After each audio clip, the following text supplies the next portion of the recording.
Assalamualaikum warahmatullahi wabarakatuh. Saya Dr. Freddy Kurniawan, Ekspeditor Emor, dosen Universitas Singapura Bangsa Karawang.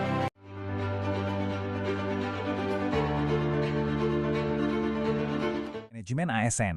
Ini pada dasarnya adalah blueprint untuk membentuk ulang tulang punggung layanan publik. Kata-kata kuncinya di sini kuat banget. Profesional, beretika, dan yang paling penting, bebas dari intervensi politik dan bersih dari korupsi. Hasil yang diharapkan pun jadi jelas banget, ini bukan cuma soal kecepatan kerja, tapi soal membangun kembali kepercayaan publik. Setiap pilar ini, mulai dari profesionalisme, etika, sampai integritas, adalah fondasi untuk birokrasi yang benar-benar melayani, bukan minta dilayani. Oke, punya tujuan dan strategi yang fokus ke manusia itu udah keren, tapi para ASN ini kan butuh senjata dan keahlian yang pas buat menjalankannya. Dan di abad 21 ini, keterampilan yang paling fundamental ya, literasi digital. Tapi, di sini nih yang sering bikin orang salah kaprah. Literasi digital itu bukan cuma soal bisa ngetik atau kirim email. Ini tuh kayak gunung es, yang kelihatan di permukaan cuma sebagian kecil aja dari kemampuannya. Nah, kutipan ini ngerangkum semuanya. Poin kuncinya bukan mengoperasikan, tapi bertanggung jawab. Ini adalah soal perubahan cara berpikir. Paham kalau setiap klik dan setiap ketikan di dunia digital itu punya dampak nyata. Buat seorang abdi negara, konsep ini fundamental banget. Untuk membangun kemampuan ini, kurikulumnya dibagi jadi 4 pilar utama.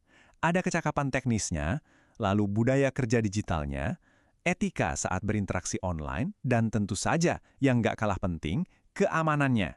Kombinasi keempatnya inilah yang diharapkan bisa menciptakan ASN yang siap hadapi tantangan zaman. Gimana sih posisi Indonesia kalau dibandingin sama negara-negara tetangga di Asia Tenggara? Dan kedua, gimana kalau kita bandingkan di panggung dunia?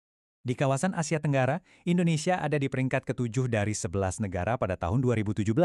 Mungkin kedengarannya bukan yang paling atas ya, tapi yang lebih menarik itu laju peningkatannya.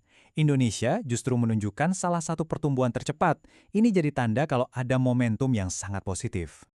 Tapi, begitu kita perluas pandangan ke panggung global, gambarannya langsung berubah drastis. Peringkat ke-56 dari 63 negara jadi pengingat yang telak. Meskipun ada kemajuan, jalan buat jadi pemimpin digital dunia itu ternyata masih panjang banget. Jadi, ini dia kesimpulan dari datanya. Di satu sisi, ada kemajuan nyata dan optimisme di tingkat regional.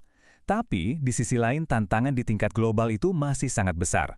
Inilah realitas dari sebuah transformasi raksasa, selalu ada dua sisi.